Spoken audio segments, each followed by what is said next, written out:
অসাধারণ সাফল্য কিভাবে অর্জন করা যায়।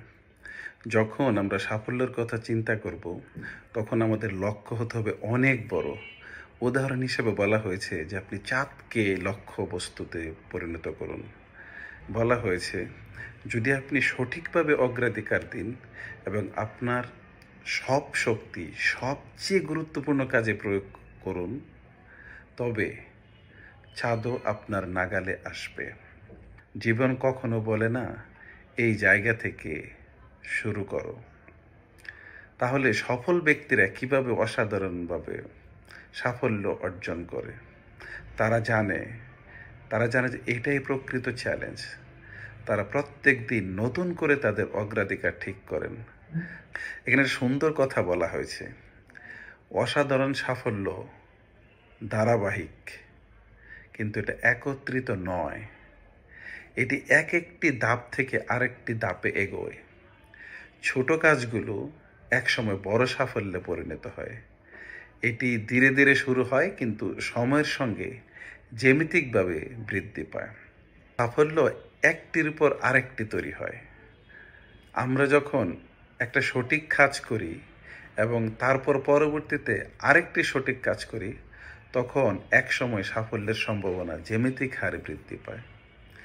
এটি শুধু বড় লক্ষ্য যেমন ব্যবসা বা কাজের জন্য নয়, বরং প্রতিদিনের ছোট ছোট সিদ্ধান্তেও প্রযোজ্য।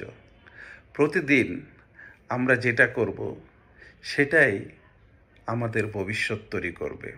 একবার ভেবে দেখুন, আপনি যখন দেখেন একটা মানুষ প্রচুর জ্ঞানী, সে কিন্তু এটা একদিনে নিজেকে তৈরি করে নাই।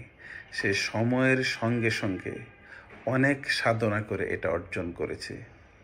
যদি আমরা একটা দেখি যে মানুষটি খুব দক্ষ কোনো কাজে, এই দক্ষতা অর্জন করার জন্য আসলে সে অনেক সময় নিয়েছে এবং এর পিছনে সে সাধনা করেছে।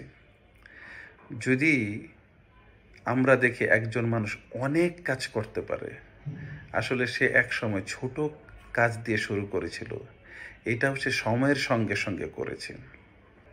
যদি আমরা দেখি যে কোনো একজন মানুষ ধনী হয়েছে, এটা কাকতালীয় নয়, এর পিছনে তো অনেক শ্রম এবং সাধনা ছিল এবং সে সময়ের সঙ্গে সঙ্গে তার সম্পদ গড়েছে। সো এখানে মূল বিষয়টা কি? মূল বিষয়টা হচ্ছে সময়ের সঙ্গে যাওয়া এবং আমরা যে কাজটা করতে চাই সেই কাজটাতে মনোনিবেশ করা। এবং এই বইটাতে খুব সুন্দর করে বলেছেন যে সাফল্য কখনো একদিনে হয় না, এটা ধাপে ধাপে তৈরি হয়। এই বইটিতে একটি মাত্র বিষয়ের উপর খুব অনেক বেশি ফোকাস করার কথা বলা হয়েছে এবং উদাহরণস্বরূপ বলা হয়েছে যে যদি আমরা যে সমস্ত প্রতিষ্ঠান বা মানুষ অসাধারণ সাফল্য অর্জন করেছে যদি তাদের দিকে তাকাই, তাহলে আমরা দেখতে পাবো যে তাদের সাফল্যের পিছনে একটা মূল বিষয় রয়েছে এবং সেটা হচ্ছে তাদের ওয়ান থিং।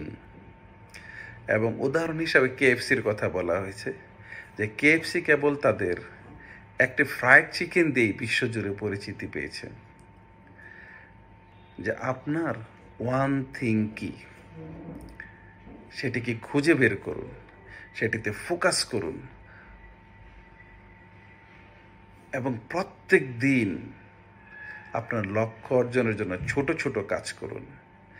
ধীরে ধীরে আমাদের ছোট ছোট কাজ, ছোট ছোট প্রচেষ্টা একদিন অসাধারণ সাফল্যে পরিণত হবে। সাফল্য কখনোই কাকতালীয় নয়, এটা সম্পূর্ণ উদ্দেশ্যমূলক। এটা প্রতিদিন কাজ করা, সঠিক সিদ্ধান্ত নেওয়া এবং এক ধাপ এগিয়ে গিয়ে নিজের জন্য একটা চিরস্থায়ী উত্তরাধিকার তৈরি করার গল্প।